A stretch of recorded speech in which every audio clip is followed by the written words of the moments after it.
We're holding here in the Gemara in Mesechta Megillah Daf Chavtes in Aleph 29a. Today's topics are going to be specifically about going through a shul, using a shul as a shortcut to get from point A to point B. And the other topic we're going to learn about is about cemeteries, respect for a cemetery, a Jewish cemetery. It's a place where neshama is, unlike out there in the world, a temporary society where they use the cemetery as a place to walk their dogs, or to take a walk, or to go for a stroll. A cemetery is a holy place, and we're going to learn about that as well over here. And so says the Gemara, we're holding in... I use the cemetery locally to teach my son Shalom driving. I figured it was the safest place to take him. Well, people are dying to get in there, right? I think it's from Mendy and the Golem. Well, yeah, I'm talking about a non-Jewish cemetery, right? They don't have the neshamas, it's different than the Jewish cemetery.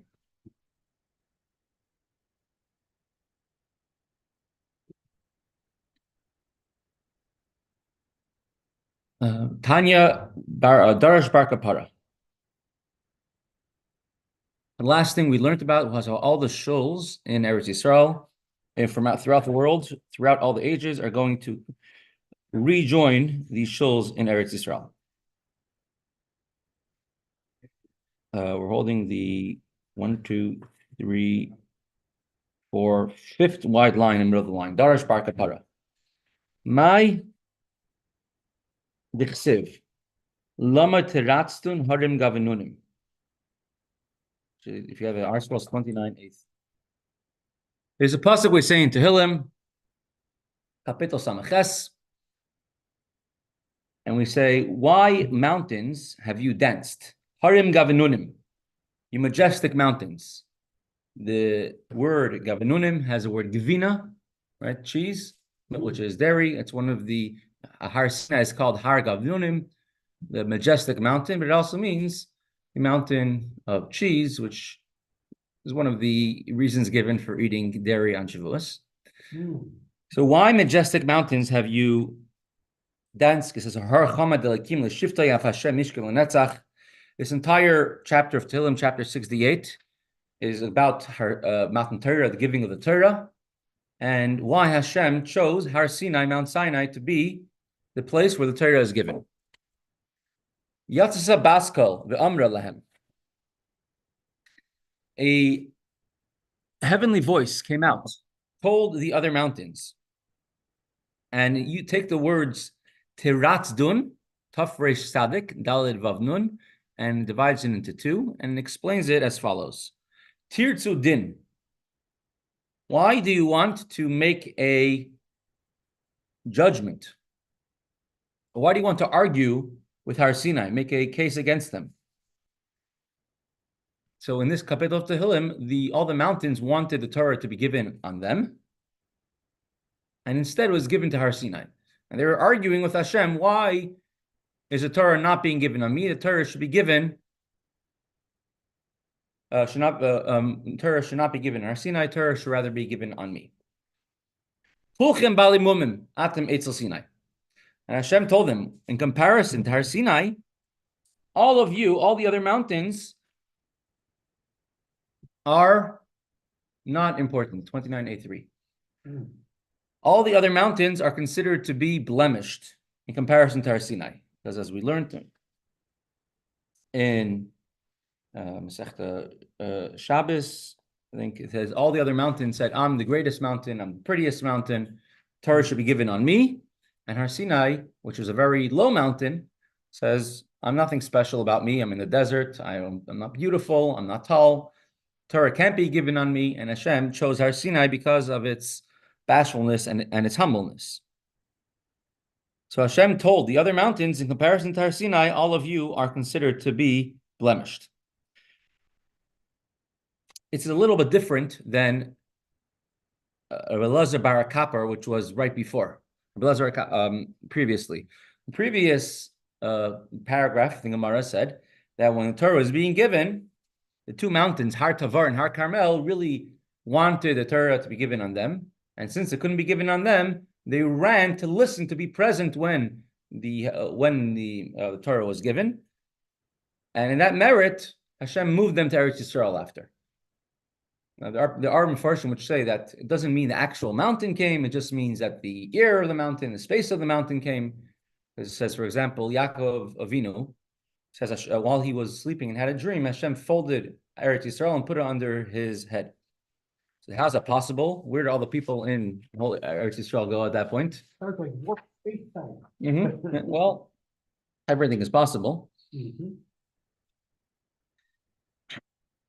So he says it means just the area of Eretz Yisrael, the holiness of Eretz Yisrael.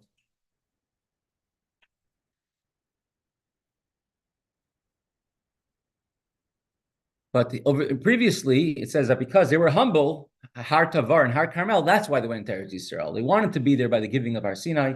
We learned from there that one should rather go to a shul to learn as opposed to learning at home. Here, Bar Kapara is saying the exact opposite, saying the reason why Har Sinai was chosen was because all the other mountains were haughty, were arrogant. They demanded the Torah should be given on them. Amar Rav Ashi says, Rav Ashi, Shma Mina, from here we see, Hai Man di Yahir Bal Mumhu. Somebody who is arrogant, is haughty, is considered to be a Bal Mum, a blemish. So just like the mountains, because they were haughty, they were blemished, so too, a person must always be humble. In another blot, in Daf Lamed Aleph, we're going to dwell on this theme a lot more about the idea of being humble. And wherever you see the greatness of Hashem, there you also see the humility of Hashem.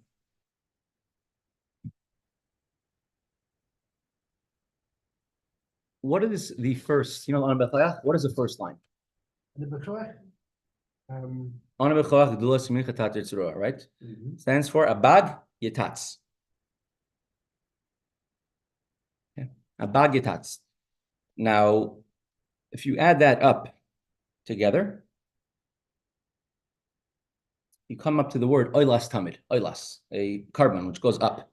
The first, these, the Ana B'chayach has 6 lines of Ana B'chayach and then Baruch Shem, where they correspond to the 6 midos. Chesed, Gvur, Tiferes, kindness. So Abag Yetatz, the first one is Chesed. Chesed is Abag, which is a gematria of oilas, going upwards. When a person does Chesed, does kindness to others, through this, that's how they go up, they become great. When one does kindness for somebody else, they're putting their own needs aside in order to help somebody else. When one does not do kindness for others, wants everything for themselves, they put themselves up, so then Hashem says, I'll put them down. But if someone puts themselves down, Hashem says, I will lift you up. So Har Sinai is the lowest of all the mountains. It was humble, and that's the way to acquire the Torah. I had the idea of Chesed, and this is why specifically was Oilas Tamid. He was raised up in order to the Torah should be given on it.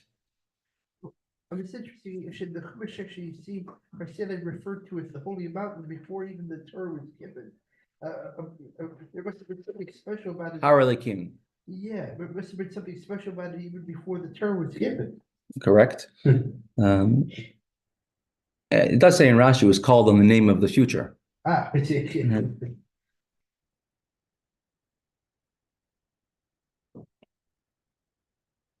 let's and so Hashem said the Ben Yada, which is Ben Ishchai, he writes, if you look at the last letters of Har Sinai, are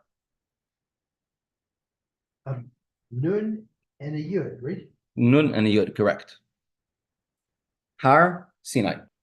Now the word Sinai, Samach Yud, Nun Yud, the letter behind them, right? Yud and Nun is Mem and Tes, the letter before them. And Samach Yud, the letter before them is Tes and Nun. Tes, Nun, Mem, Tes. Tan means a body.